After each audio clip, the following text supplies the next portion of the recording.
Clip number 747۔ اس clip میں آپ قرآن پاک کی سورہ کہف کی آیت نمبر 48 سے 49 تک کی تلاوت، ترجمہ اور تفسیر قرآن صراط الجنان سماعت فرمائیں گے۔ بسم اللہ الرحمن الرحیم۔ ترجمہ: اللہ کے نام سے شروع جو نہایت مہربان رحمت والا ہے۔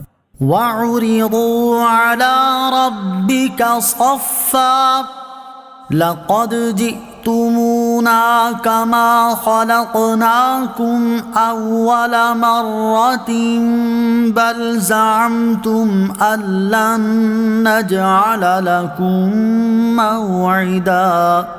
ترجمہ: اور سب تمہارے رب کی بارگاہ میں صفیں باندھے پیش کیے جائیں گے، بے شک تم ہمارے پاس ویسے ہی آئے جیسے ہم نے تمہیں پہلی بار پیدا کیا تھا، بلکہ تمہارا گمان تھا کہ ہم ہرگز تمہارے لیے کوئی وعدے کا وقت نہ رکھیں گے۔ وَعُرِضُوا عَلَىٰ رَبِّكَ، اور سب تمہارے رب کی بارگاہ میں پیش ہوں گے۔ تفسیر صراط الجنان میں ہے، یہاں قیامت واقع ہونے کے بعد کی منظر کشی کی گئی ہے کہ سب اللہ عز و جل کی بارگاہ میں صفیں باندھے پیش کیے جائیں گے۔ ہر امت کی جماعت کی قطاریں علیحدہ علیحدہ ہوں گی، اور اللہ تعالیٰ ان سے فرمائے گا، بے شک تم ہمارے پاس ویسے ہی ننگے بدن، ننگے پاؤں، مال و زر سے خالی ہو کر آئے جیسے ہم نے تمہیں پہلی بار پیدا کیا تھا۔ اور پھر جو قیامت کے منکرین ہوں گے ان سے کہا جائے گا کہ تمہارا تو گمان یہ تھا کہ قیامت نہیں آئے گی اور تمہارے لیے حساب و کتاب کا کوئی وعدہ نہیں ہے، اور انبیاء کرام علیہ الصلوۃ والسلام نے جو تمہیں اس وعدے سے خبردار کیا تھا اسے تو تم نے تسلیم ہی نہیں کیا تھا۔ غافل مسلمانوں کے لیے نصیحت۔ علامہ اسماعیل حقی رحمت اللہ تعالی علیہ فرماتے ہیں، اس آیت میں اللہ تعالیٰ کی عزت و عظمت اور اس کے قہر و جلال کی صفت کے اظہار اور اس کے عدل کے آثار کی طرف اشارہ ہے، تاکہ جو لوگ سو رہے ہیں وہ اپنی غفلت کی نیند سے بیدار ہو جائیں، اور غفلت کے شکار لوگ قیامت کے دن نجات پانے کے اسباب اختیار کر کے اور اپنے پوشیدہ و اعلانیہ معاملات درست کر کے اللہ تعالیٰ کی طرف سے ہونے والے خطاب کا جواب دینے کی تیاری کریں، کیونکہ اسی کی طرف ہر ایک کو لوٹنا ہے، اور جو پیشی اللہ تعالیٰ کی بارگاہ میں ہوگی وہی سب سے بڑی پیشی ہے، اور وہ کسی بادشاہ کے سامنے پیش ہونے کی طرح نہ ہوگی۔ حضرت عتبہ خواص رحمت اللہ تعالی علیہ فرماتے ہیں، میرے پاس حضرت عتبہ غلام رحمت اللہ تعالی علیہ ایک رات ٹھہرے تو وہ اتنا روئے کہ ان پر غشی طاری ہو گئی۔ میں نے ان سے کہا، آپ کو کس چیز نے رلایا ہے؟ انہوں نے جواب دیا، اللہ تعالیٰ کی بارگاہ میں پیشی کی یاد نے محبت کرنے والوں کی رگیں کاٹ کر رکھ دی ہیں۔ مروانی خلفاء میں سے 7ویں خلیفہ سلیمان بن عبد الملک نے حضرت ابو حازم رحمت اللہ تعالی علیہ سے کہا، ہم آخرت کو کیوں ناپسند کرتے ہیں؟ آپ رحمت اللہ تعالی علیہ نے فرمایا، کیونکہ تم نے اپنی دنیا کو آباد کیا اور اپنی آخرت کو ویران کر دیا، اس لیے تم آبادی سے ویرانی کی طرف منتقل ہونے کو ناپسند کرتے ہو۔ سلیمان بن عبد الملک نے کہا، اے ابو حازم رحمت اللہ تعالی علیہ، آپ نے سچ کہا، اے کاش میں جان سکتا کہ کل اللہ تعالیٰ کی بارگاہ میں ہمارے لیے کیا ہوگا۔ حضرت ابو حازم رحمت اللہ تعالی علیہ نے فرمایا، اگر تم چاہو تو یہ بات جان سکتے ہو، کیونکہ یہ اللہ تعالیٰ کی کتاب میں موجود ہے۔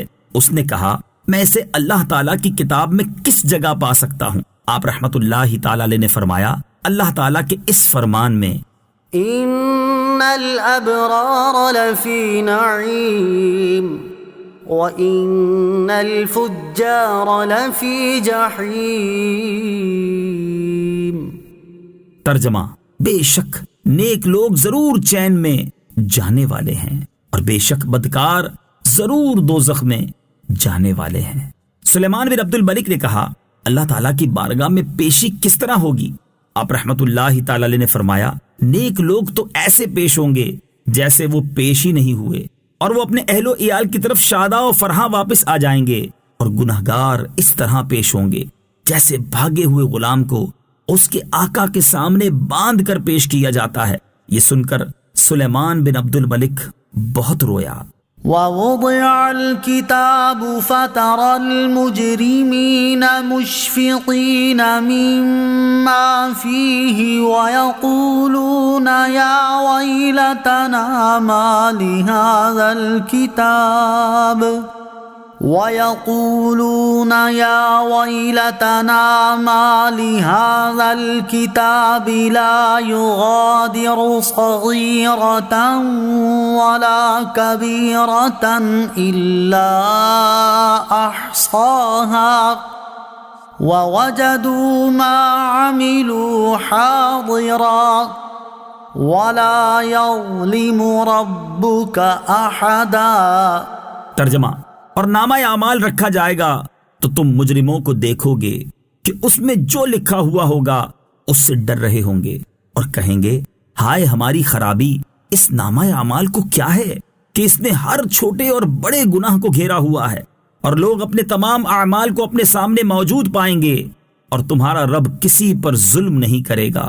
وَوُضِعَ الْكِتَابُ، اور نامہ اعمال رکھا جائے گا۔ تفسیر صراط الجنان میں ہے، یہاں قیامت کا وہ اہم اور نازک ترین مرحلہ بیان کیا گیا ہے جہاں جنتی اور جہنمی ہونے کا اعلان ہونا ہے کہ ہر بندے کا نامہ اعمال اس کو دیا جائے گا، مومن کا دائیں ہاتھ میں اور کافر کا بائیں ہاتھ میں۔ اس وقت نامہ اعمال کو دیکھ کر جو برے لوگوں کی حالت ہوگی وہ دہشت انگیز ہوگی کہ وہ نامہ اعمال دیکھ کر ڈر رہے ہوں گے اور کہیں گے ہائے ہماری خرابی، اس نامہ اعمال کو کیا ہے کہ اس نے ہر چھوٹے اور بڑے گناہ کو گھیرا ہوا ہے۔ ایک ذرے کے برابر بھی کوئی گناہ ہوگا تو وہ نامہ اعمال میں درج ہوگا، اور لوگ اپنے تمام اعمال کو اپنے سامنے موجود پائیں گے۔